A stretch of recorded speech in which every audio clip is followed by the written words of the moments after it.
Kayode, and Tony Nnadi, who is also a lawyer. Thank you both for being part of the broadcast. Thank you. Now, finally, the embattled national chairman of the People's Democratic Party has resigned. Why did it take this long? Well, that question would probably be best put to him, and certainly not me. I think that it's very clear that the PDP is falling apart. It was inevitable that he would eventually have to go. The man has done so much damage to his own party. He has actually been an asset to those of us that have been in the opposition in dismantling the PDP. This is a chairman who lost 5 governors under his watch, 37 legislators from the Federal House, whose president is increasingly being criticized by members of his own party, who alienated the former head of state and probably the most powerful force within the party outside the President Olusegun Obasanjo, who empowered and strengthened a man that has, questionable character as leader of the PDP in the Southwest, and so many other things. So for me, it was only a matter of time. But I believe that it's certainly too little too late. For the PDP itself, like I said before, this is a sinking ship. And even if you change the party chairman, it's really not going to make any difference. They will continue to fight amongst themselves. People will continue to leave. And I can assure you that far more people will leave the party to come and join the ranks of the APC. Now, Tony, it wasn't a matter of semantics that I asked why it took this long for a man everyone didn't want, who they didn't like his leadership style, and it took almost 2 years. He was the epicenter of the trouble in PDP. Does it say something about the fact that some people may be more important than the general agenda? Incidentally, I am Secretary General of an organization called Movement for New Nigeria. The drama going on is one between partisan players, PDP and the APC or whatever their new name is. I speak on behalf of the majority who are neither of APP or PDP in the matter, the owners of Nigeria, who are more concerned now about what will happen to the country. The undercurrents that have led to this situation that is looking strange is simply one in which the Bamanga Tuko, apparently looking up and seeing the handwriting on the wall, was trying to prevail on his party members who are all bent on eating up the president, preventing him from getting to run for the next tenure and all of that. And then the opposition seemed to have forgotten what happened in Western region in 1962, 64, that led to 65, where the House of Nigeria collapsed. And therefore, we will be stepping forward, armed with the lessons of that history, between the partisan players who are dragging us to that pit one more time, because in the first round, it ended in a war that consumed 3.5 million people in Nigeria. This same set of things going on now happened in which the constitution of the Western region collapsed, and the politicians were also eager to get to govern house, and therefore the election of 1964 that should have been deferred to solve the constitutional question that had arisen. You may not see the connection, but I tell you that the undercurrents which nobody is telling anybody, it is the game of 2015 that has produced this situation, and if nothing happens to halt them, and I'm saying in effect that those from whose ranks the debts will be harvested are going to insist that no further election will be allowed in Nigeria under the current constitution, no matter what it will take. Now, we will stand between the partisan players in Nigeria who insist that we continue to work with a constitution that enslaved the majority. That is what is at issue.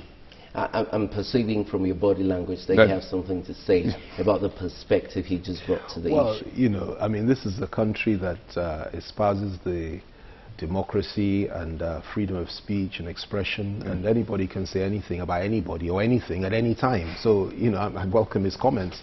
Needless to say, I disagree with him. For me, I believe strongly that if you want to make a difference in the power game or in the quest for power in this country, whether you want to use it for good or for bad, but if you want to be part of it, you need to get into it, not make comments from the sideline. You understand? It's very important. So if you want to be part of the process, if you want to effect change, you have to belong to a political party or form one and present yourself as presidential candidate. I know that you belong to the opposition and you're happy Sure. about what's happening in the PDP now, that it seems to be falling apart. But I want to ask, just as a watcher right now, can we say that the ouster or the exit of Bamanga Tukur is actually would say storm is over for the PDP? Like I said earlier, the PDP is a sinking ship, and you know, nothing is going to change the fortunes of a party who has lost so many of its key leaders, has lost its moral authority, has lost its focus, has lost its leading members, has lost its strongest voice, who is Obasanjo, has lost virtually all its founding fathers, who have now crossed over to join forces with the progressive forces in this nation, who have had the goodness and the wisdom to come together as one. I mean, Tony was speaking about the whole lot of us not doing the right thing. For the first time in the history of this country, and I'm very conversant with the history of this country, you have opposition forces joining forces north, south, east and west, coming together to form a merged party, not an alliance. It's never happened before. And not only that, the ruling party, which has been ruling for almost 12 years or so or more, are now cracking up and joining that opposition party. So you have a very strong, credible, viable alternative to the crumbling PDP today. And that is good news, because what that means is that when people feel they have an alternative, that their vote counts, there can be change effected, and therefore they will not begin to resort to the kind of violence and the kind of military insurrections that we've seen in the past. And have suffered all kinds of indignities from politicians for so many years. So I can understand that.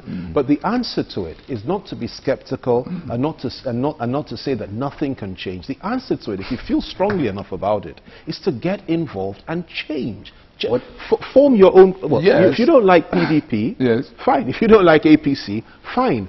Form your own party, build it up, present yourself as presidential candidate and run for the presidency. And if all those people you're talking about, you claim to represent, really accept what you're saying, they will vote for you. That's how we do it in a democratic system. Not to criticize and say that nobody else is doing anything right. Well, except if the definition of democracy will change for your country, Nigeria.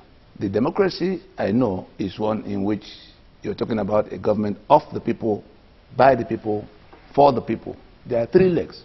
The thing that is missing in the arena of Nigeria, for which I look with shock at those who describe what we have as democracy, is that the first leg has not been fixed. The first leg is government of the people, meaning that the people make the supreme charter that will govern. Tony, you know what? What I'm saying is that hold on, for the same reasons, if you allow me 1 second. If you allow me 1 second, no. He has said something that go to the foundation of the matter. For the same reason, Nelson Mandela, Walter Sisulu, Oliver Tambo refused to do business under the apartheid constitution of South Africa.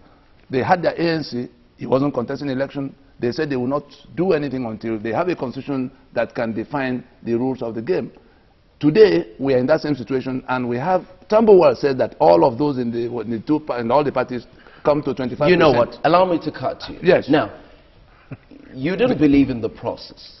But do you know that there is no new person? Hold on a second. Who is new? What is new? Hold on. There is an agenda. Okay. There is no new person that can come into the PDP that we have not seen before. Yes. In 2015. Yes. There is no new person that can come into APC than we have seen before. How can we make this better? Now someone who people don't like has left the reins of office in the PDP. How can PDP make this better? How can we get the best advantage of PDP? Let me tell you what we have to do, and if we don't do it, we will harvest blood. South Africa got to this juncture in 1990, where a majority on the street had rejected the apartheid constitution that enslaved them, and the sitting government, headed by de Klerk, realized that there was no further way to maneuver, and they went into a meeting to decide a new constitution. Luckily, the statesman in President Jonathan has overtaken the politician in him, and he announced a meeting to decide a new constitution.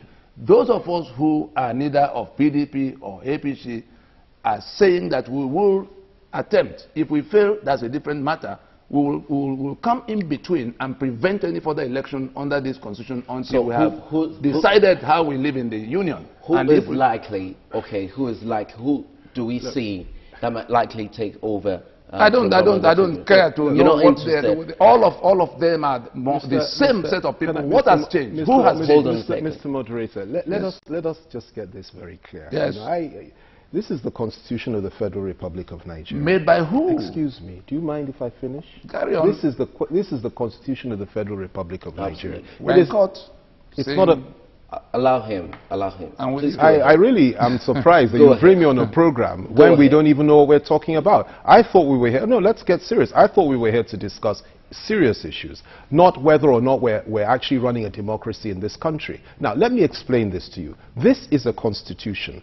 This is not a perfect document. If you look at my history, I have been fighting to ensure that we have a real constitution in this country that emanates from the will of the people for many, many years. It's not a perfect document. However, we work within the document that we have. And basically, since 1979, we've had a document that's not too different to the one we have today. Now, we have democracy in this country based on this constitution. People are elected, we've had legislators, we've had presidents come and go, and governors, and so on and so forth. That is what has been happening, and millions of Nigerians have supported that process. Now, I am not in the business of discussing academics right now.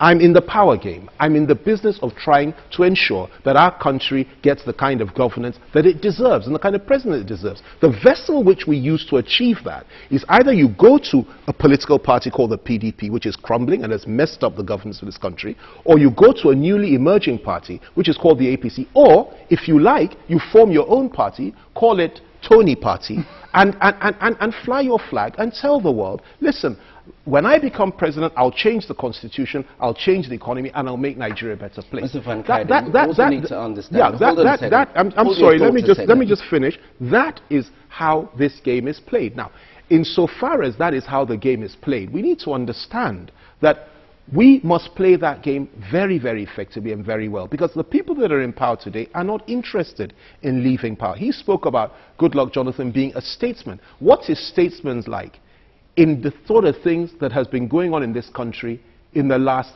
3 years, where 50 people were bombed to death in Maiduguri 2 or 3 days ago, where the economy is crumbling, where people are being slaughtered all over the country in the north by Boko Haram, where we have kidnapping in the south, where the economy is comatose. What on earth is it? And that is why you have so many people leaving his party, like rats running from a ship, and coming over to a new party which presents hope for them, and which actually, you know, is an answer to their various aspirations. And I think it's most uncharitable for anybody to suggest that this vehicle we all have hope in, that all our greater and better leaders are in, are now being ridiculed and being told that we're wasting our time, and that some ephemeral majority out there doesn't approve of what we're doing. We have support in this country, and we'll continue to allow those supporters to support us. We'll encourage them. Mr. Van Kaiden. It also goes to show that quite a number of Nigerians don't believe in certain processes. Sure. And we need to understand that majority exists. I wouldn't say they're a majority. I wouldn't say they're a majority. I wouldn't say they're a majority, but quite rightly, there are many Nigerians